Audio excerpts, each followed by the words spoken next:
Good morning mga kadogo. Ito na naman tayo. Siguro nagtataka kayo bakit wala ako update kay Pickles. Kasi si Pickles dapat manganganak to September 13. So, sad to say, mukhang negative siya Mukhang hindi siya nag-take ngayon. Yan. Inahitan ko na yan. Pero wala Ano na siya? 9 ngayon. So, 59 days na siya. Tapos ganito yung tsura. Wala na, negative na to. Negative na siya. Pero okay lang. Kasi, siguro, talagang time lang para magpahinga siya dahil for how many years? Sa isang taon, nanganganak to ng 2 beses.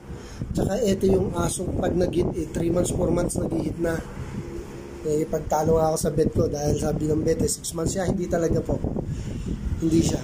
April ang last na panganganak niya. Anong petsa ngayon? Sige, April, May, June, July, August, September. 5 months. 5 months dapat manganganak na siya ngayon. Sabihin, 3 months pa lang nagit na to. Diba? Kaya lang hindi false. Ganyan siya kagaling na breeder.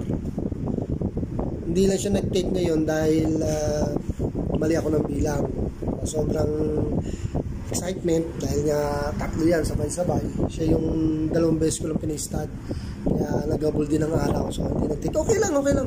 Parang ito yung time ng pahinga niya dahil napakahusay ng ason to.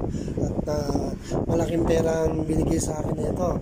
Ang daming puppies na binigay sa akin na ito. Kaya ako sa kanya magpalakas muna siya. Ang ganda niya ngayon. Nakalagaan ko talaga yan. Kahit hindi buntis, binavitamins ko ng pambuntis.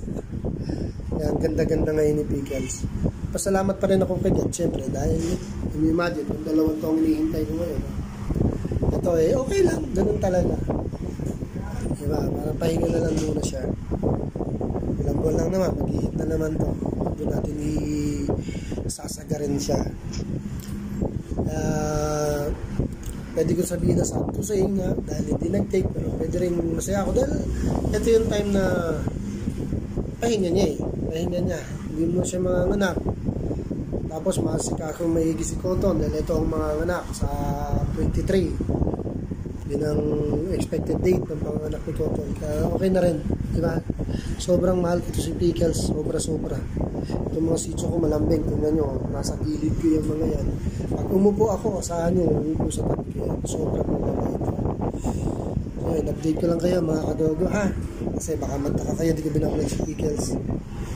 Alay, baby ko muna to. Baby lang muna na ilang buwan bago hindi siya mag-hit. Okay lang yun. Love you, Pickles. Ganda. Bye-bye mga kadogo. Update na lang. Thank you for watching mga kadogo.